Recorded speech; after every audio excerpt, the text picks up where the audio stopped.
Donc j'essaie de vous donner l'essentiel du chapitre 1 qui est génératif sur le forage. On appelle forage pétrolier l'ensemble des opérations permettant d'atteindre le réservoir. Le réservoir, c'est quoi? C'est une roche poreuse et perméable. C'est là où il existe les hydrocarbures. Donc, pour extraire ces hydrocarbures, donc on n'a qu'une seule solution. Pour faciliter les choses, il faut qu'on fasse un trou de surface jusqu'à le réservoir. Donc, ça nécessite des opérations, ça nécessite un matériel, etc., etc. Ça rentre dans la partie forage. Le premier puits foré en domaine pétrolier, c'était en 1859 par le colonel Drake. La profondeur de ce puits, c'était aux environs de 23 mètres. Sans oublier les autres forages qui étaient faits pour extraire le sel ou bien pour les forages d'eau. La méthode la plus ancienne qui était utilisée dans le forage des puits pétroliers, c'est la méthode par battage. Donc, dans cette méthode, on a un outil massif comparable à un ciseau. Regardez bien la figure numéro 10. Fixé au bout d'un tige lourd, ce qu'on appelle le mastige, numéro 9. Elle est même suspendue à un balancier, numéro 2. Tombé sous son propre poids et débuter la roche en éclat. Donc cet outil qui forme sur un ciseau, on fait un montée et une descente, donc une descente, et on va casser la roche. Bien sûr, dans le puits, on fait un certain fluide pour faciliter cette opération. Lorsqu'on forme un certain profondeur, donc on remonte l'outil et on met un autre outil qui est forme d'un cylindre pour récupérer les débris, c'est-à-dire les restes des roches qui étaient cassées, et la boue en général, et on va la remonter en surface. Ensuite, on va descendre l'outil et continue le forage. Et on fait ces deux opérations jusqu'à atteindre la profondeur voulue. Donc la méthode qui a fait une révolution dans le forage, c'est la méthode de forage rotary. Cette méthode est basée sur la combinaison d'un outil rotatif qui est en vert sur la figure, c'est l'outil de forage, et l'injection continue de fluide, c'est la boue de forage. Donc, si on regarde la figure, on a l'outil qui est au contact direct avec la roche. Au-dessus, on a les mastiges et les tiges. Les mastiges et les tiges, ce sont, on peut la comparer avec du tube en acier de forme cylindrique, et on va voir les détails dans le chapitre de la garniture. Donc, les tiges et les mastiges vont exercer un poids sur l'outil. Donc, il y a une force qui s'exerce sur la roche. Et on va tourner les trois, donc, en utilisant des autres équipements, c'est la table de rotation et d'équilibre, et on va tourner les trois, donc on a un mouvement de rotation et un poids exercé sur la roche, donc on va casser la roche, donc on va creuser un certain épaisseur.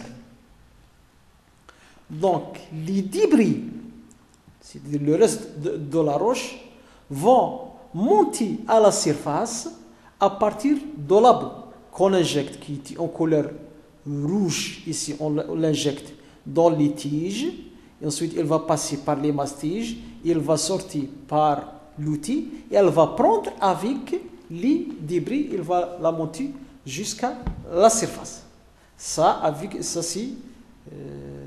Avec une explication très simple de la méthode du forage rotary. La dernière méthode qu'on va voir, c'est la méthode turboforage. Les équipements utilisés dans cette méthode, ils sont presque semblables à la méthode précédente, la méthode forage rotary. Uniquement avec une certaine différence. Donc dans cette méthode, on utilise du turbine ou bien du moteur à fond qui sont placés au-dessus de l'outil de forage. Et dans cette méthode, consiste à assurer la rotation des tripons par une turbine ou par un moteur de fond placé juste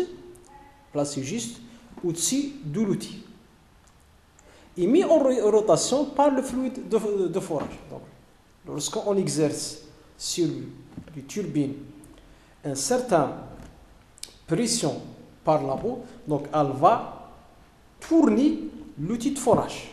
Donc on va fourrer. Et l'opération, il est semblable que la méthode précédente.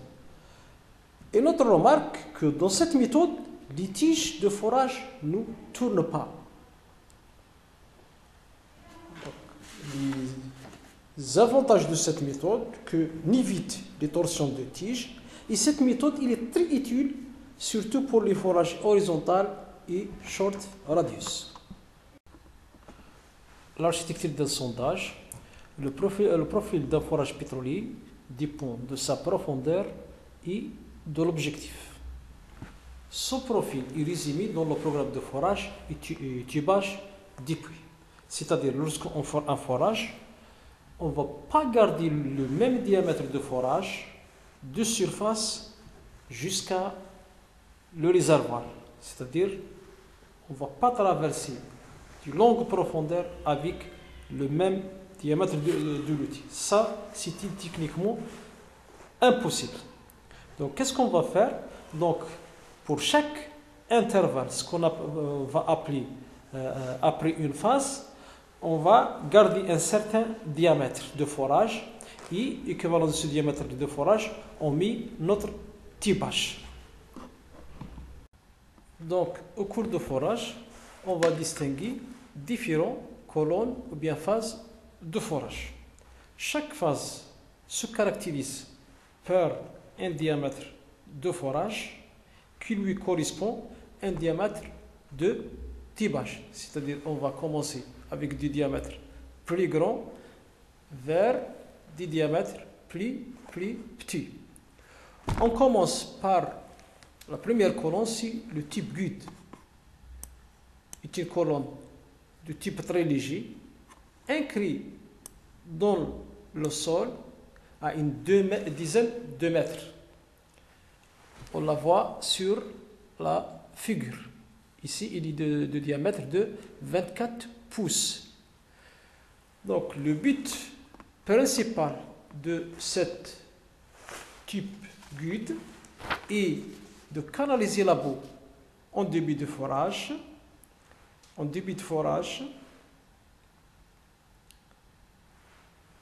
La deuxième colonne, c'est colonne de surface. Elle est destinée à retenir les terrains de surface pour consolider et protéger les nappes phréatriques. Cette colonne sert en outre de support à la tête de puits, sa longueur pour atteindre 1000 mètres. La troisième colonne, bien la troisième phase, c'est une colonne technique. Le but de cette colonne est pour isoler les couches au fluide susceptibles d'empêcher la poursuite de forage. Par exemple, des terrains éboulants, des terrains qui s'effondrent, des zones contenant des fluides à forte pression. La dernière colonne, donc c'est on arrive au réservoir. Elle permet d'isoler la zone pétrolifère et à l'intérieur de laquelle, donc à l'intérieur de cette colonne, on va descendre un type de collecte des hydrocarbures, ou bien il l'appelle tubing.